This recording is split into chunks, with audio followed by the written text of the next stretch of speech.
Well, that clip that we ran last week on Oprah, talking about how she wanted the color purple so badly that she was in suffering because she didn't get it.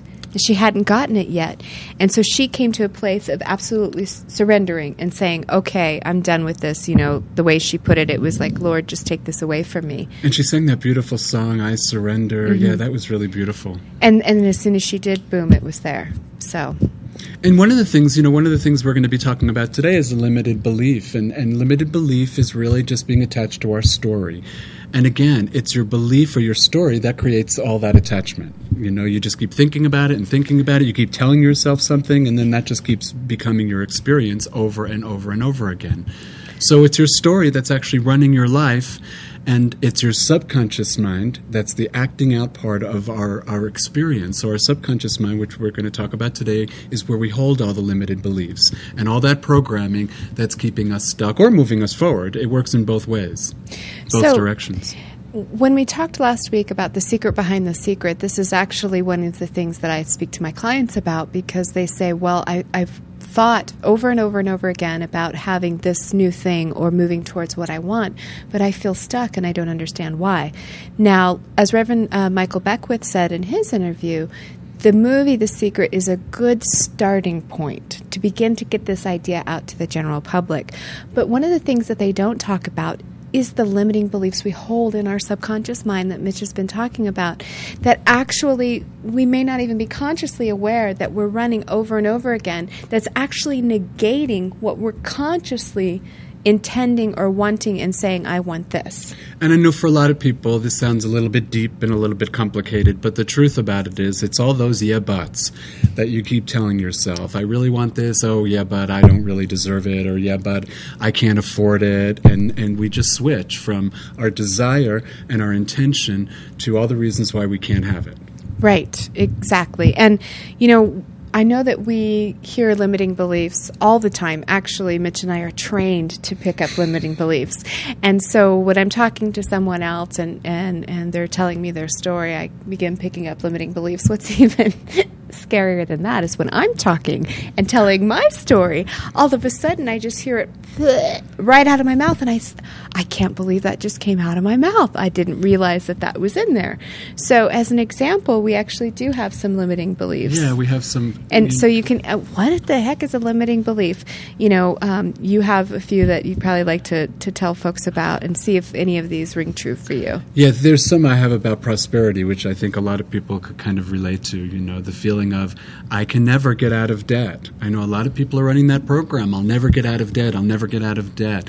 And this is one of my favorites because I hear this all the time, or at least I heard this when I was growing up. This is one of my limiting beliefs, one of my beliefs is that money is the root of all evil. Did you ever hear that one? Oh, heck yes. Yikes. I mean, yes. It's amazing to me that we actually say those kind of words with our outside voice. And that the meek shall inherit the earth. And we are raised from, young ages that, for some of us, that these are the ideas that are propagated over and over again. And so it just becomes internalized that so on a subconscious level, if I were ever to become rich and have a lot of money, then I would be evil. That's the way our minds work. And the subconscious mind isn't going to give you anything that's going to give you that experience. If you're wanting money with the thought behind that is, I will be evil, it's never going to happen.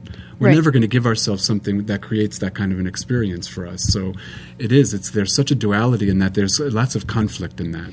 Right. And I teach specifically on limiting beliefs around money, and it's amazing what comes up for people that they're surprised about, even when people have worked on their money relationship with money, and what comes up, and generally people have a lot of emotion around it. It's one of the big topics out there. You talk money, sex, religion, politics, all of those things, that falls right in there.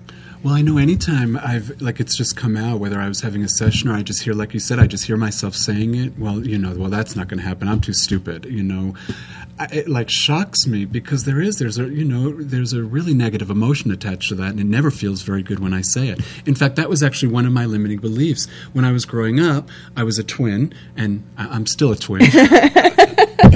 But when I was growing up, my brother was a little bit, just a little bit more shy than I was, and I was really outgoing, and I had a lot of friends. And You outgoing? I know, it's hard to believe. It is hard to believe. I kid, I joke, I mess around. Go ahead. One thing that, he used to ask my mom, what's going on? I don't really have any friends. Mitch has lots of friends. And one thing that my mom and my sister, all of them, this was a family agreement, was that, well, Randy, you're the smart one. They always used to tell him that he was the smart one, and I thought that was a really good thing. I remember thinking, oh, good, he feels better.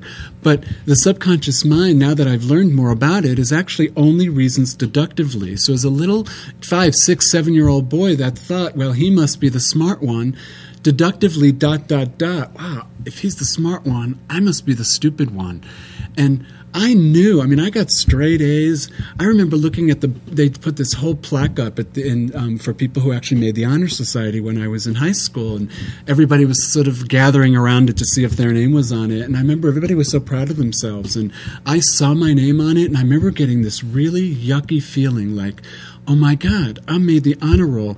Everyone's going to figure it out that I shouldn't be on here because I must be too stupid. I'm too stupid. So even though we're consciously aware that these limited thoughts, these false self-thoughts, personal lies, even though we're aware that it's not true, they're still running our life. They are, Mitch. And if I can use your example about, reasoning deductively to make that up, I'm going to talk for just a minute about how that runs in the subconscious mind and what happens with that.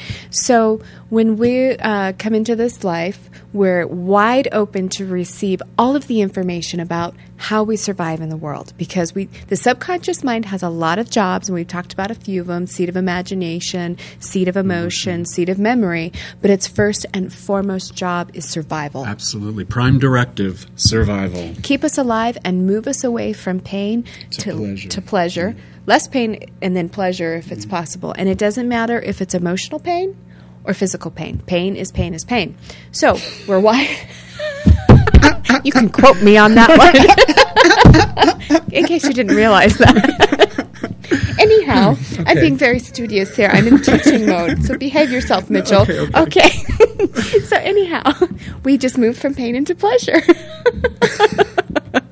Okay. So we're always recording. We bring in events. Events happen in our lives, and in those moments, we decide how to survive in the world. So we make up beliefs about ourselves or the world. So let's say an event happens. We'll take your family, for instance. You're in the kitchen, your brother's feeling bad, and your mom says, well, Randy, you're the smart one. Okay? That is just an event.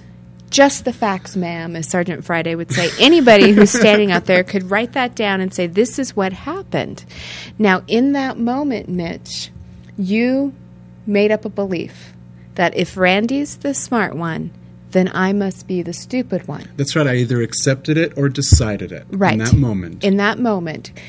And so that belief has an emotion attached to it.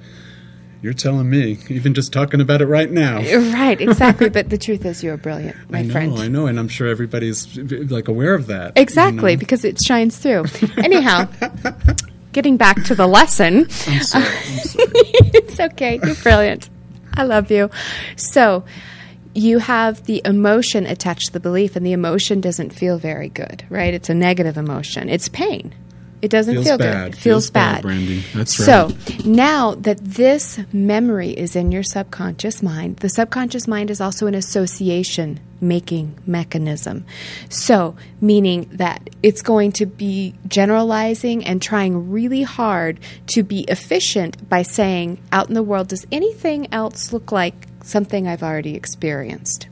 Okay, so now you have a new event that comes up, and your mind says, does anything else look like this moment where I am stupid? And if it is associated all in the brain, then it ties into that, and you get the negative emotion from that belief that I am stupid. Okay. So it kind of goes through a little filing cabinet and matches it up with something I've already experienced, and then, so of course, the outcome is going to be that same feeling of, oh, that's right, I must be stupid. Right.